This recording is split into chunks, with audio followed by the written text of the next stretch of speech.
which NFL teams are making the playoffs and who's staying home. It's Who's In, Who's Out on 97.3 ESPN FM, South Jersey's football station. All right, Eagles in the bye week. Who's in, who's out? These are the 12 teams we think will make the NFL playoffs based on what we've seen now through 3 weeks, guys. 3 weeks of football. Who's in, who's out? In the AFC East, the Patriots are 3-0, and then there's a logjam at 1-2. I think in my piece of paper here that I print out each week, I'm just going to print the Patriots' name in there. Yeah, well, I handwrite it in when you know it's a lock. Yeah, print Patriots and then have the 11 other spots because it's over as usual. 36 plus 36 for the Patriots, by the way. The only team in football that's better is a plus 65. That's Philadelphia. AFC South, I'm sticking with my preseason pick, the Houston Texans. But everyone in that division has a minus differential. Yeah, very disappointed with the way Houston played on Thursday night. But still, it's the class of that division. A lot of people jumped the gun on Blake Bortles and Marcus Mariota, saying every team in that division now had a quarterback. Only two do. Only one does, Indianapolis, but they don't have anything else. So Houston is the more well-rounded team. They'll win the division. Yeah, back before I figured out that it was Andrew Luck and a bunch of nobodies. I mean, Andrew Luck, well, Frank Gore's not a nobody, but Andrew Luck is, it was not enough to, one guy can't win a division by himself. He can put you in the picture, but he can't win the division. And so I've had Houston last week. I have Houston again this week, winning the South. Skipped over the North. I got to change it in North. I've been going Cincy since the start, even though they got bombed this week. I think Pittsburgh's going to win that division. They beat Cincinnati earlier. I like Cincinnati still, as you'll hear a little bit later. But I got Pittsburgh jumping them and winning the division. I've had Pittsburgh in the first week we did this. I've had Pittsburgh last week when the national pundits were calling them one of the best teams in football. And despite their loss to the Eagles and how they lost, I think everybody lays an egg at one point in time. I still have Pittsburgh winning the North. That's true. Everybody does lay an egg, but I'm reactionary, Pete, and I'm going away from the Steelers. Oh, boy. And that defense, way too many holes to make me feel secure. And I'm having Baltimore jumping all the way up. I didn't even have them in the playoffs last week. 3-0 Ravens, top of the AFC North. All right, so we each have a little different thought on those three teams there. They've been in this; those three have been in the sandwich. Just how are we spreading them around, you know? We'll see if a second team from the North pops up in each who's in, who's out wild card. All right, in the West, you know, I wasn't sold on Denver. The kid is selling me a little bit in that defense. Look, we thought their defense might take a step back. Their defense might be better. It has been better to this point. I mean, Simeon's one of those young quarterbacks. He's not a rookie like Wentz or Dak Prescott, but he might as well be because he took one kneel down. That was his first road game against a very good opponent in Cincinnati. He did the job. With that defense, you can argue through three weeks of this season, the dirty little secret in Denver, they didn't have good quarterback play last season. Peyton was awful. Brock Osweiler was awful.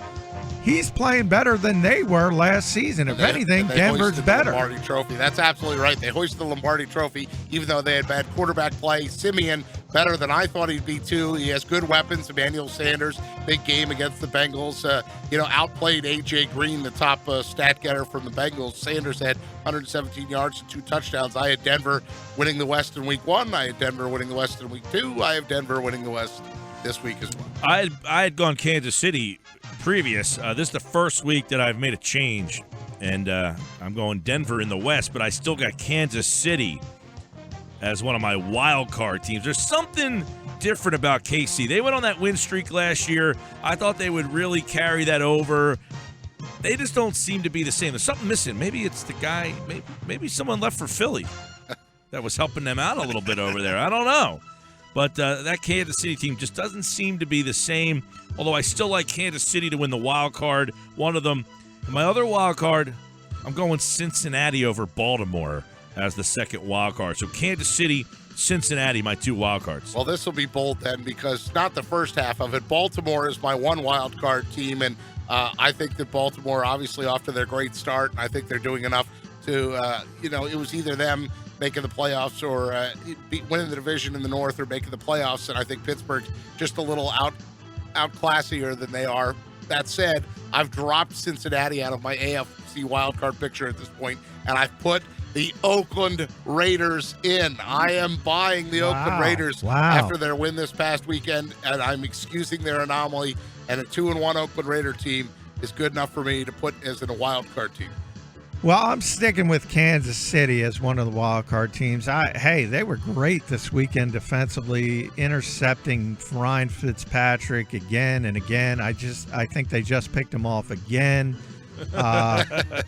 And by the way, Jamal Charles hasn't even shown up yet, so I think Kansas City just gets stronger when he's finally back.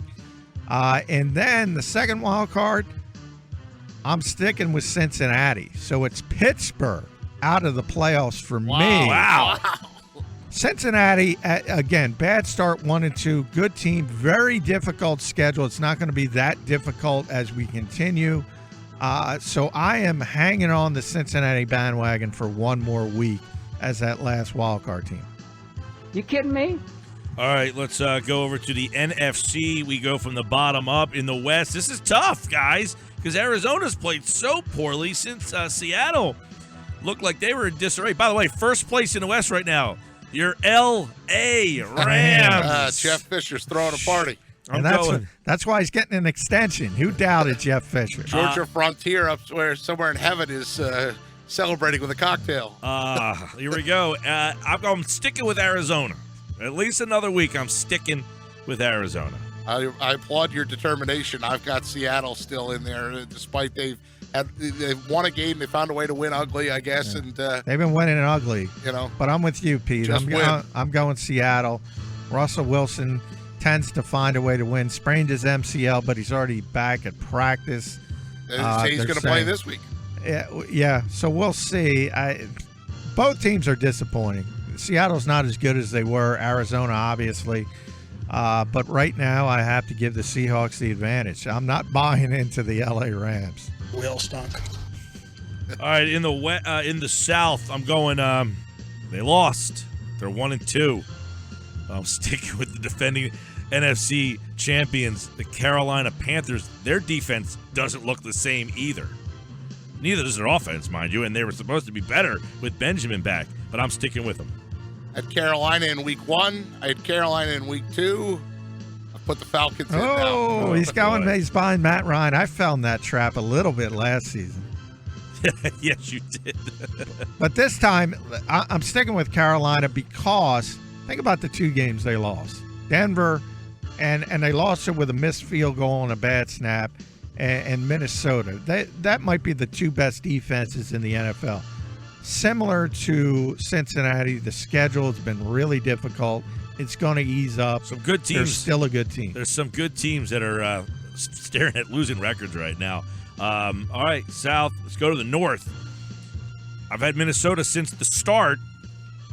No reason for me to change just yet.